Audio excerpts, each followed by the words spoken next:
and young dreams, but not for every girl. They had taken Linda, wrapped her up in a knife, and they put her into the Subaru. Rebellious acts, toxic romances. The end result? Lives in ruin. Now your ass is mine, and I'm guaranteeing you I'm no murder you. You had like the American dream and the American nightmare meeting each other on the highway. With rare footage and exclusive interviews from behind bars, we'll reveal shocking stories of teenagers convicted of unthinkable crimes. Really, you could end up here. I want to go home. I really want to go home. When Girls Kill, next.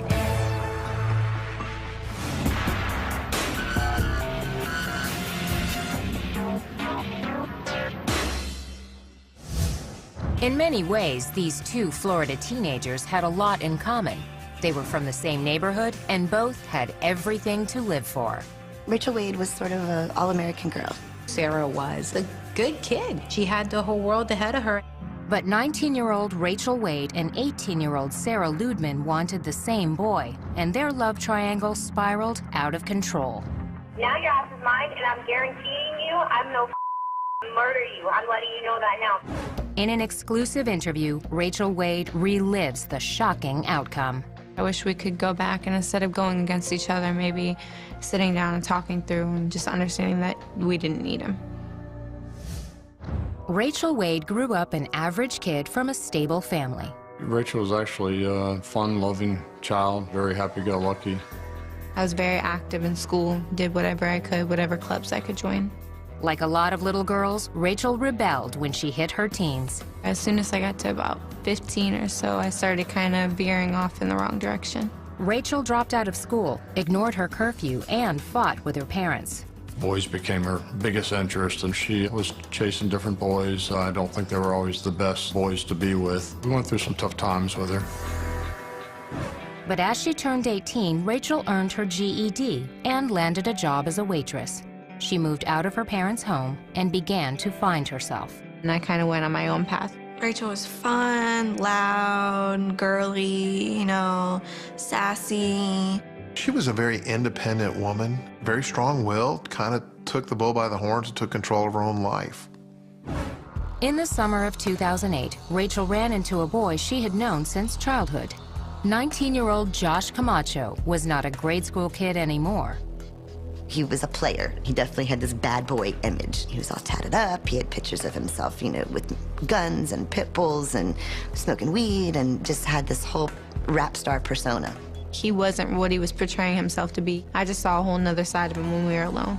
It was really good at first. About a month or two after we started dating, I started getting phone calls. According to Rachel, the angry calls came from 18-year-old Sarah Ludman, who started dating Josh around the same time. This was her first boyfriend, her first true love. And she went into it with innocent eyes. In court records, Josh characterized his relationship with both Sarah and Rachel as friends with benefits. But by the summer of 2008, the rivalry between the two girls was heating up. She decided that she was going to come to my job, made me spill some drinks. They followed me and my roommate home and tried to run us off the road, and it kind of just kept getting worse after that night.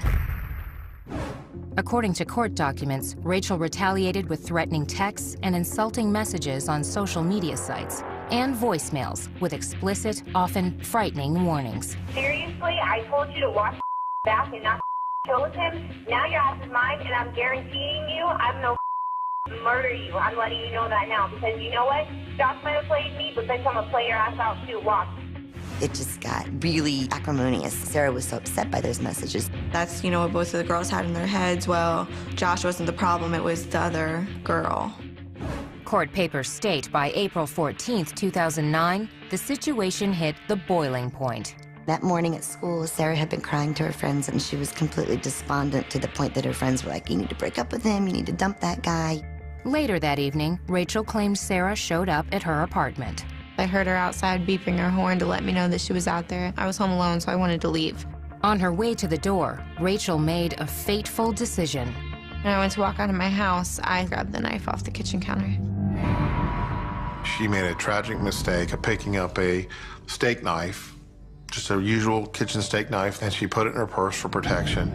Rachel decided to go to a friend's house. Sarah met up with Josh. They were watching movies and hanging out at his sister's house, but he kept texting with Rachel. Josh later told police that he actually was telling Rachel to go back to her own house. Meanwhile, it was getting late and Sarah was out past her curfew. Sarah was supposed to be home at 11 o'clock. She was getting ready to go home. Sarah got into her van and planned to drop off Josh's sister and another girl at a local restaurant on her way home. As they drove, Sarah was flagged down by a car going in the opposite direction. The driver was a friend of Sarah's. She said, "Oh my gosh, you know, Rachel is right up the street." In a matter of minutes, things started to explode. Sarah raced up the street. According to court documents, Rachel was sitting on the hood of her car smoking a cigarette when Sarah's van suddenly appeared. She pulled up about 5 feet in front of my car. What they didn't know is that Rachel had a knife. Coming up, you won't believe how this feud came to a bloody end. I grabbed the knife, and she approached me anyways.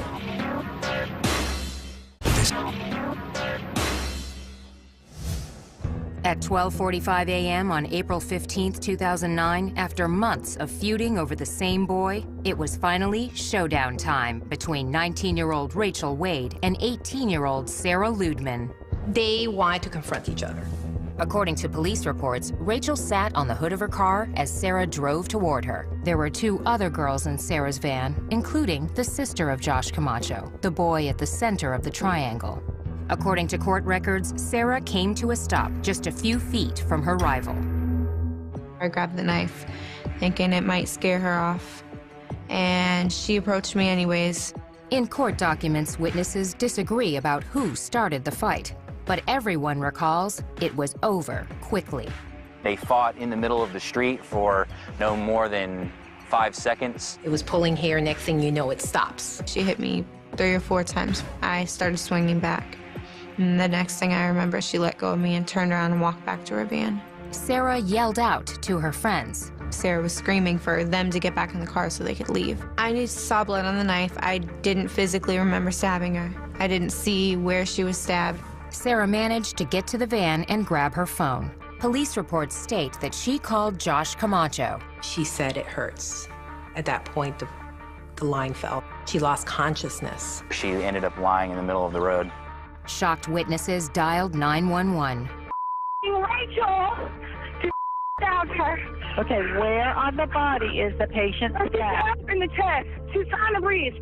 According to police records, Rachel retreated with the knife in her hand. She walked up the driveway and ultimately threw the knife up onto the neighboring residence's roof. Rachel sat on the porch of a nearby home as police and EMTs arrived. They quickly determined Sarah was stabbed twice in the chest. She had a small injury here, a stab wound here. She was stabbed right in the heart. It pierced her heart. During the frantic effort to save Sarah's life, Josh Camacho received a call from his sister at the scene. Josh hurried to get there and arrived before Sarah was taken away in an ambulance. But at the hospital, she could not be saved. Sarah was pronounced dead at 2:29 a.m. Detective Mike Lynch was gathering evidence when he learned the case was now a homicide investigation. I ended up finding Rachel sitting in what used to be a bench located in front of the residence. Her demeanor was calm. I was scared, but at the same time, I didn't really know what to think or how to react. Rachel claims she was not aware Sarah was dead when she agreed to be questioned at police headquarters. I wasn't under arrest or anything, so again, I was thinking, you know, maybe it's not that bad. When I was down at the hospital, okay, I saw where she was stabbed at. She made no indication that there had been a stabbing, that there was a knife involved. The detective told Rachel exactly what happened.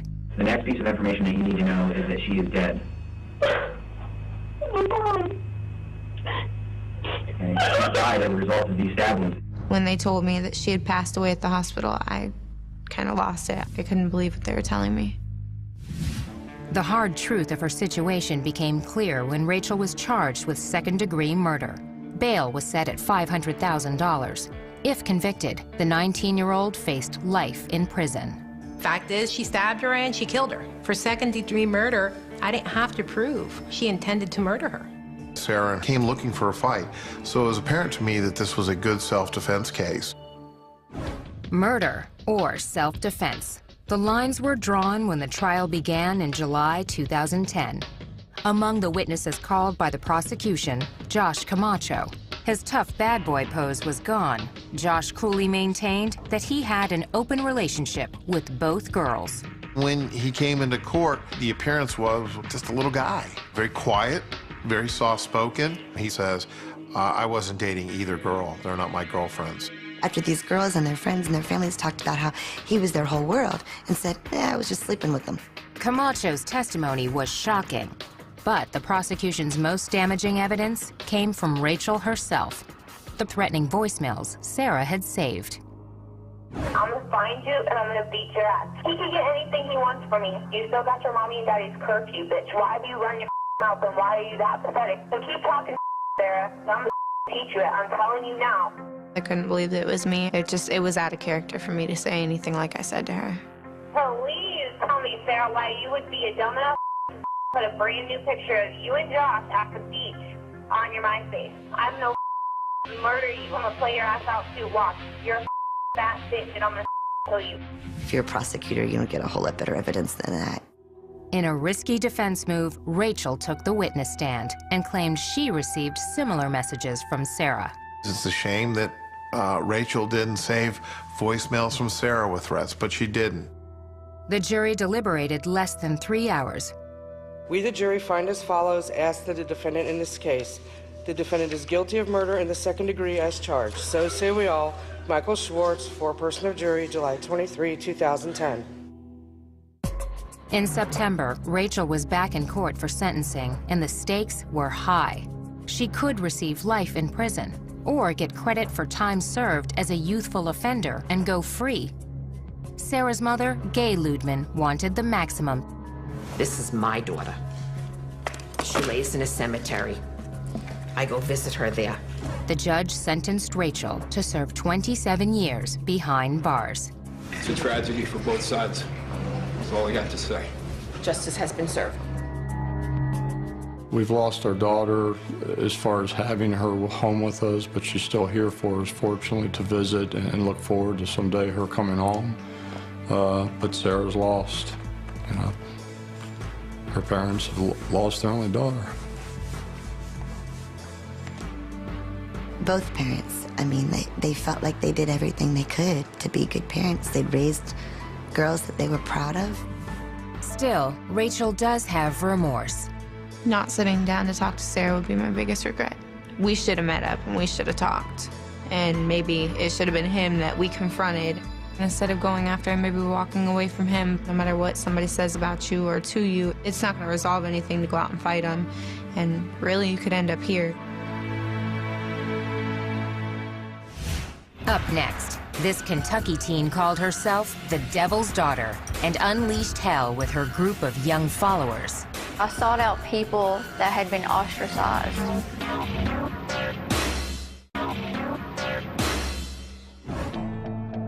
April 1997, springtime in rural Tennessee. Vidar Lilylid, his wife Delphina, and their 2 young children were returning home from a religious convention.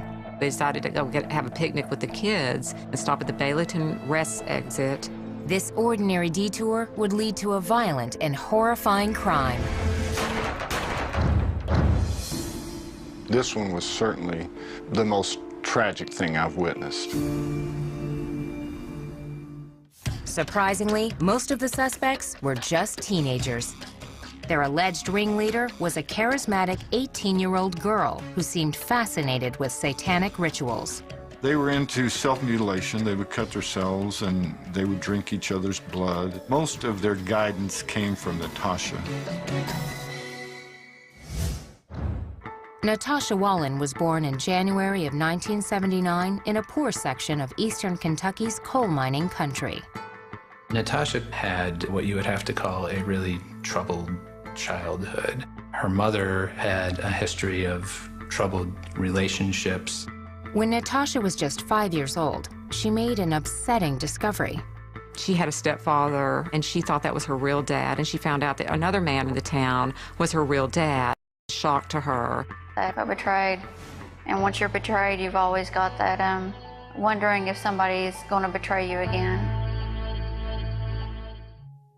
Dr. Helen Smith, a forensic psychologist and filmmaker, interviewed both Natasha and her mother, Madonna Wallen, for her documentary, 6. Natasha, she grew up, got aggressive towards her mother. Her mother also had emotional problems, as well as Natasha. According to court documents, the feuding escalated when Natasha was 14. She was arrested for assaulting her mother and threatening her with a knife.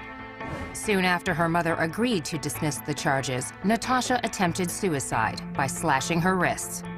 She was hospitalized at a Kentucky psychiatric facility.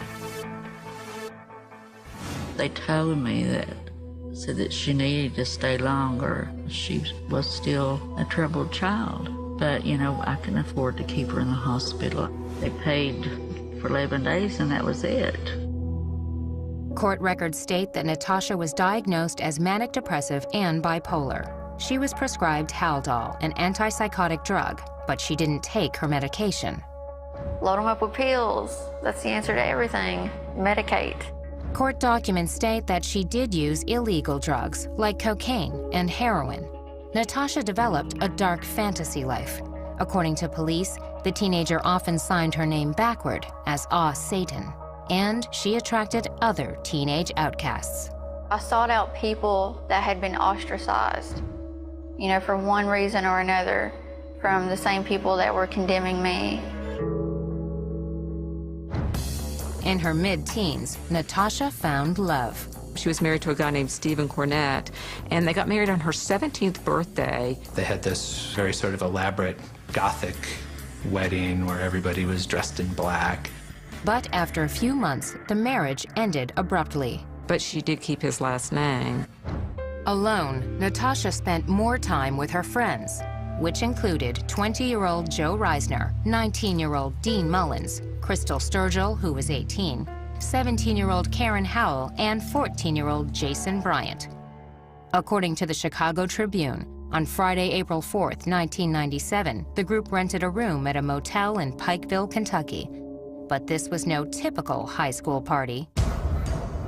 It was a satanic ritual type situation. There was cutting, there was drinking blood. It was just like something crazy. I don't know. Maybe a way of bonding. A story in the Knoxville News-Sentinel reported that 2 days later, Natasha and friends piled into a small hatchback. They headed south toward New Orleans, armed with a 9mm Smith & Wesson handgun and a .25 caliber semi-automatic pistol. On the afternoon of April 6th, Vidar and Delphina Lillylid and their 2 kids were driving back home to Knoxville after attending a Jehovah's Witness conference in Johnson City. The Lillylid family stopped at this rest area to use the bathroom and to have a little picnic, let the kids run around a little bit. A little while later, a hatchback pulled in and 6 goth teens climbed out. You had like the American dream and the American nightmare meeting each other on the highway. Vidar, who was still probably pumped up from the convention, he thought, well, I'll talk to them about God. According to court testimony, the religious conversation suddenly turned into a carjacking. Joe Reisner is the one who pulled the gun on them. Told them they weren't going to hurt anybody. That's what they told him. Said, we just want your van. Court documents state Vidar and his family were loaded into their van at gunpoint. Natasha and 3 of her friends got in with them, while 2 others followed in the hatchback. They drove them to the next exit. They pulled into the first sort of small rural road they found. The area appears to be more remote than it actually is. What occurred in the woods that night was a tragic clash of innocence and evil. The witnesses heard the gunshots. Coming up, the horrifying fate of a helpless family. How could a teenager commit such a cold-hearted crime? I could have made different choices, and I should have made different choices.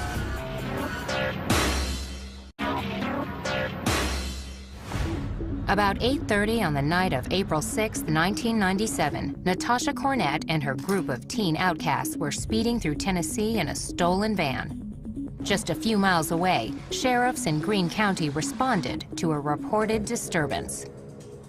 I received a call of a party going on up here. Might be some shooting. We've seen a little blue car sitting up the road here. The tiny hatchback was empty. I looked out my window and I seen 4 bodies laying over here. The mother and father were dead. They were laying here, and the little girl was sitting over here, and the little boy was here, kind of in the ditch, laying on his mama's lap. Vidar and Delphina Lilylid lay in a ditch, both dead from gunshots. Their children, 6-year-old Tabitha and 2-year-old Peter, were critically wounded, but still breathing. EMTs rushed the children to a local hospital. Officials examined the blood-soaked crime scene. The 2 adults, they had 2 wounds in common, bullet holes that formed perfect triangles. Somebody must have intentionally wanted to make a triangle, and they succeeded. The odd chest wounds were not the only gruesome injuries. The father was shot in the left eye. The mother also had 3 other bullet wounds. The next day, Tabitha died in the hospital. 2-year-old Peter still clung to life with gunshot wounds to his chest and right eye. Although the suspects stripped the license plates and contents from the hatchback at the crime scene, they overlooked one clue that led detectives to Kentucky. They left a receipt from Pikeville, and that receipt let the police pretty quickly identify the car, and then they knew who they were looking for.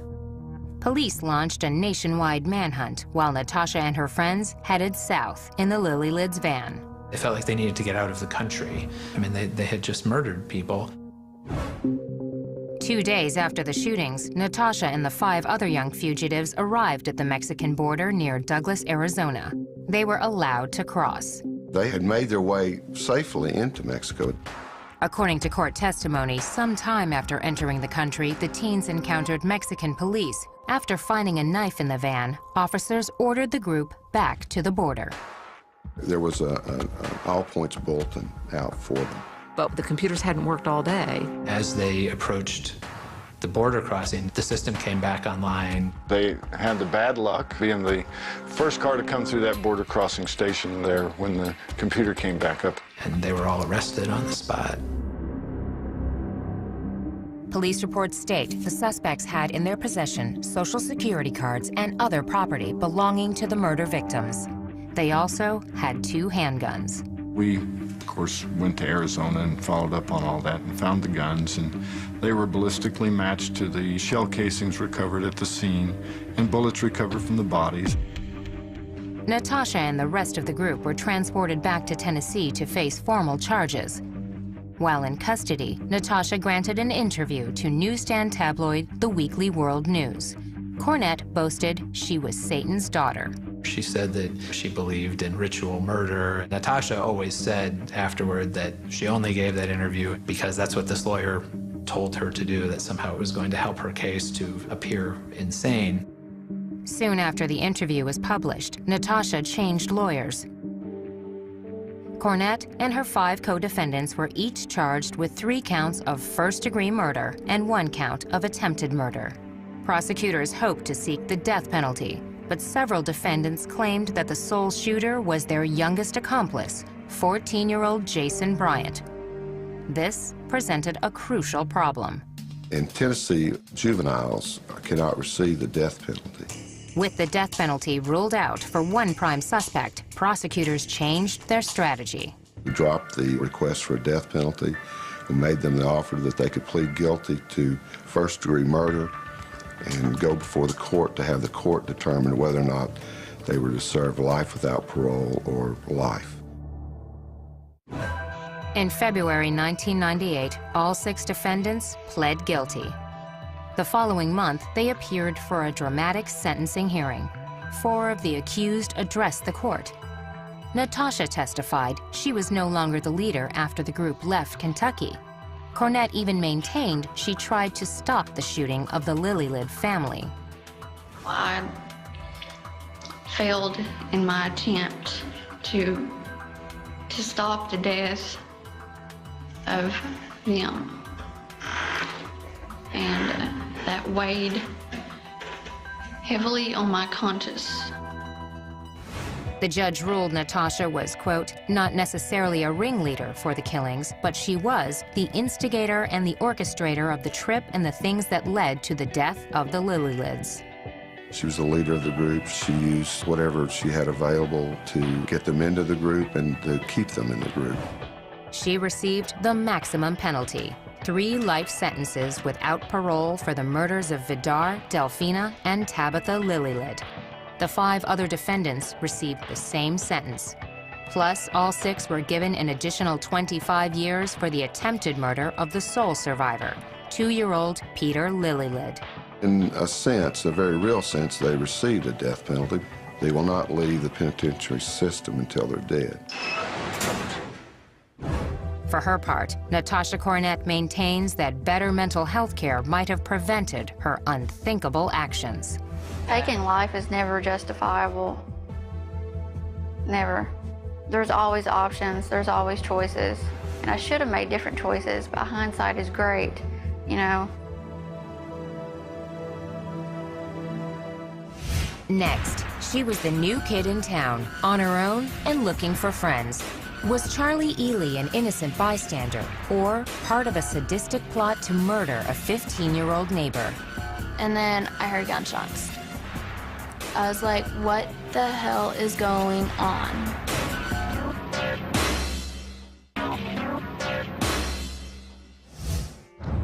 Most of her life, Charlie Ely was a good girl with very bad luck.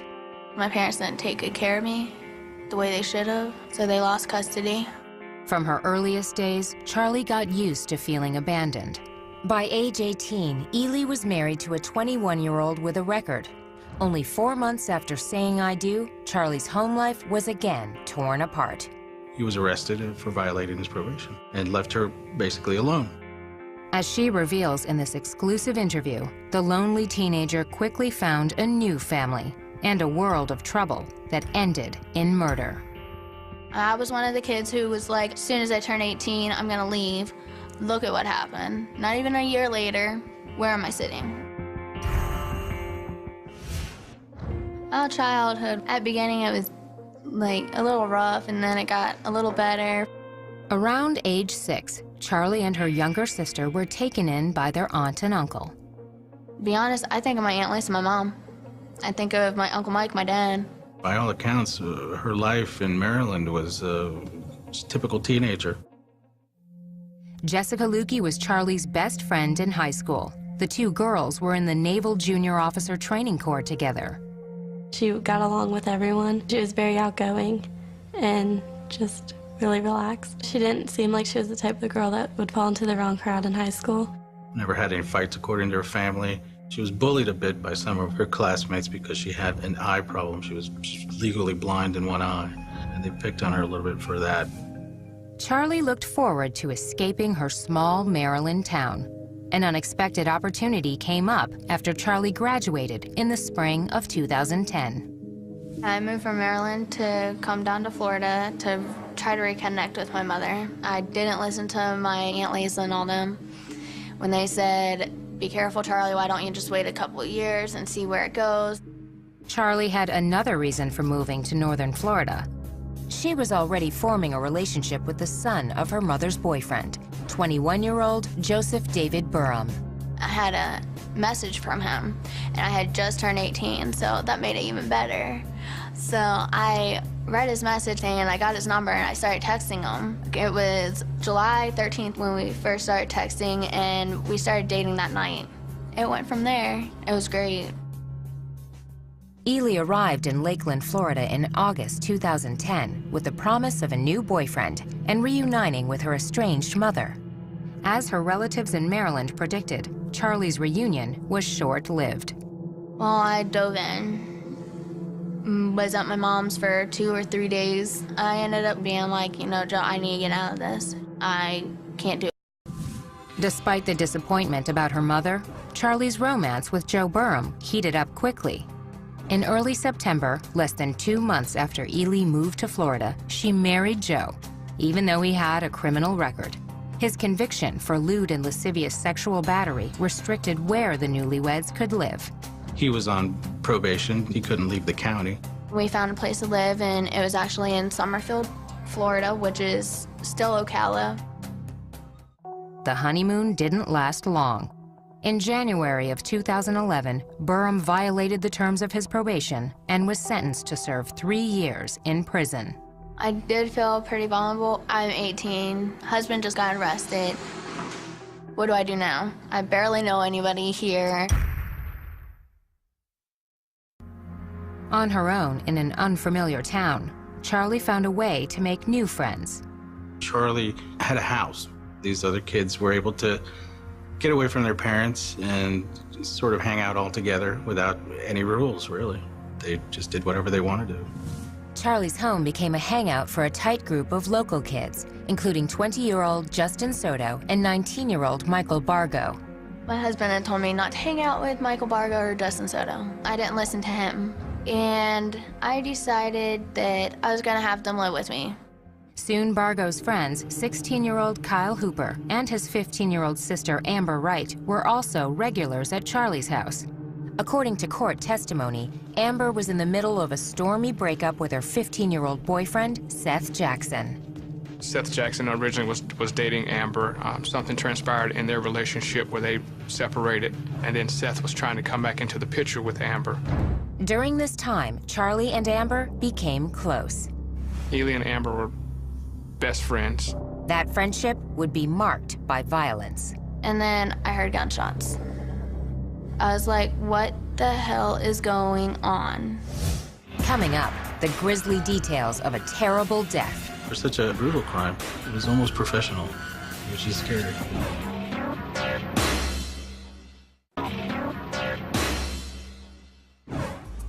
19-year-old Charlie Ely's reunion with her estranged mother fizzled, and her husband was locked up on a parole violation. On her own, in a new town, Charlie invited a group of teens into her home. Ely's new best friend, 15-year-old Amber Wright, had just broken up with her boyfriend, 15-year-old Seth Jackson. All I knew was he was an ex of Amber's. Period, end of story. According to police reports, on the night of April 17, 2011, Charlie helped lure Seth to her house. Charlie had told us that when he arrived at the house that she actually opened the door for him. I was like, hey, what's up? What do you need? He's like, oh, I want to talk to Amber. I was like, okay, come on in. Seth had no idea what he was in for. I wish I could have done something, but I couldn't. According to court records, Seth tried to run out of the house. A neighbor reported seeing 3 male figures chase him and drag him back inside. Although the crime happened in her home, Charlie told police she had nothing to do with it. I was like, holy cow. I ran into my room. I didn't know what to do. I heard a few gunshots, door slamming. According to police reports, Seth was beaten and shot multiple times before he died. Then his body was set on fire.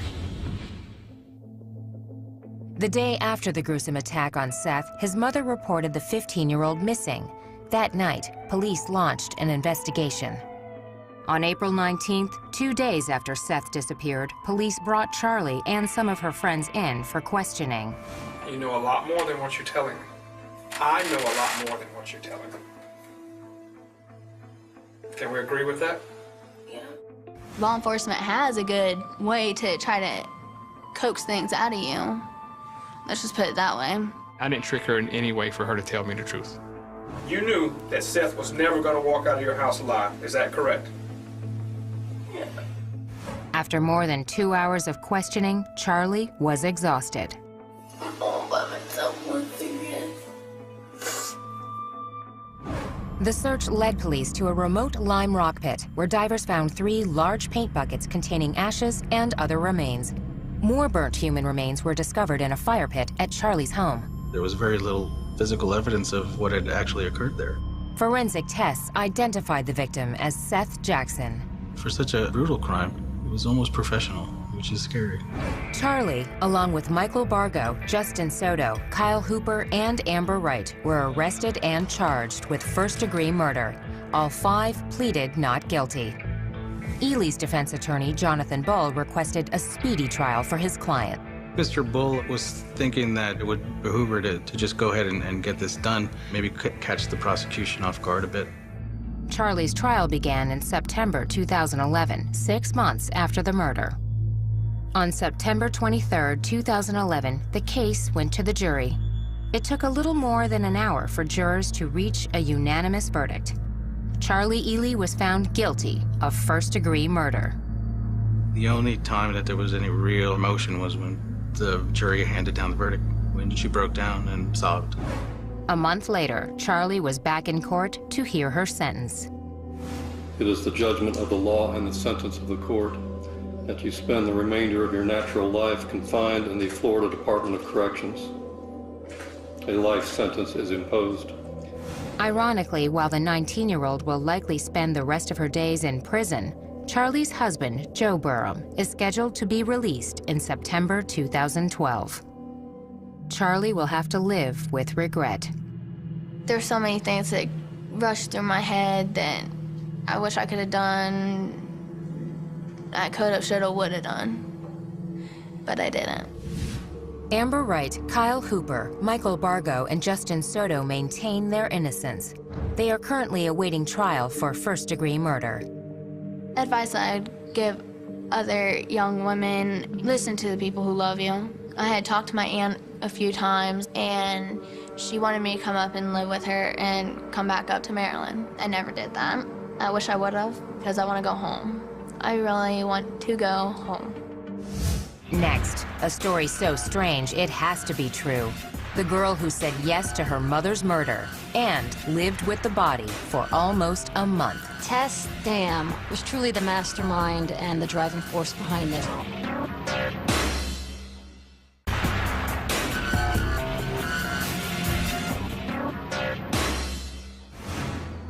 On a cold winter night in February 2007, police in Lafayette, Colorado answered an anonymous call. Officers received the tip that Linda Dam had been murdered. At the home of 52-year-old Linda Dam, police say they found her 15-year-old daughter Tess and Tess's boyfriend, 17-year-old Brian Grove. As more officers arrived, they began to try and develop more information about Linda Dam. Was she safe? Was she still alive? The bizarre answer would generate shocking national headlines. As a child, Tess Dam faced major challenges. Tess Dam grew up without a father. Her father and mother split when she was 2. Linda was very clearly addicted to alcohol, very severely alcoholic. But by all accounts, Tess and her mother enjoyed a close relationship. In 2004, when Tess was 13, she joined a basketball team at the local rec center. Eddie Anderson was the coach. She really loved her mom. Even in practice, she would go hug her mom. But Linda would come up to me, and I could smell alcohol on her breath. By 2006, things were changing. According to the Rocky Mountain News, on several occasions, Tess was picked up by police for violating curfew. In July, she was escorted home by a cop who was alarmed by Linda Dam's condition. An officer sees Linda stumbling down the stairs. She's visibly intoxicated. Lafayette police say they did try to get social services to intervene. They faxed over the request to the county social services, and apparently the fax never arrived. A few months later, Tess met Brian Grove at an area youth center. According to the Denver Post, by early 2007, Brian was living with Tess in Linda's home. But the young couple wanted a house of their own. They found a model home worth approximately $500,000, and they told their friends that they wanted to kill Linda Dam to get the money to buy this house. A 16-year-old friend named Jared Smith described a conversation with Tess and Brian that started at a local restaurant near the end of February 2007. Smith told police Tess and Brian talked about how much they hated Linda. On the drive back to Linda's home, Brian allegedly asked Tess if she wanted him to take care of her mother. Tess said yes. Brian went in the home while Tess and Jared were driving around. Jared Smith said he had no idea what Brian had planned. Brian later admitted that he had tried to strangle Linda, and that didn't work. Once she lost consciousness, he got a knife, drove it into her neck, and so hard that he actually couldn't pull the knife back out again. Got another knife and ended up stabbing her more times until she died. He stabbed her approximately 18 times. According to Jared Smith, Brian called and asked him to come to the house. When Jared arrived, Brian told him that he killed Linda. Jared said he did not want to be involved. Brian told him that he was already involved. Smith claimed he closed his eyes while he helped Brian move Linda's body. They had taken Linda, wrapped her up in a knife, and they put her into the Subaru. Brian then turned to his best friend, 18-year-old Jared Guy, for help. Brian and Guy were both born in India and raised by Colorado families. We considered each other brothers. In his interview with police, Guy offered a different version of Linda Dam's death. He said Brian Grove told him Linda attacked Tess. Grove simply came to her aid. They said it was more of a self-defense kind of thing, that Brian went in and tried to protect Tess. Jared Guy claims he advised Brian to turn himself into police. But after much convincing, Guy agreed to help his friend dispose of Linda's body. Guy told the cops they considered leaving the corpse in a landfill. Instead, they ended up at a local cemetery. The ground was frozen. Brian thought that they hadn't buried her deep enough, so he brought Jared Guy, and they both dug her back up and then drove back to the house. According to police records, Linda's body remained in the car parked in the garage. After the entire incident happened, I was just in shock, and I really just wanted to go back to the happy little life that I'd created for my own self. Brian and Tess lived in the home and played house. She would send him things saying, your wifey did the laundry for you. They bought groceries, they cooked. The young couple also acted like rebellious teenagers. They were having parties at the house, car surfing out in the street, and really up to some pretty wild behavior. But the parties ended with the anonymous call to police on the night of February 27, 2007. Prosecutors believe the tip came from one of Tess's friends. When the police showed up to the house, they were able to find the body in fairly short order.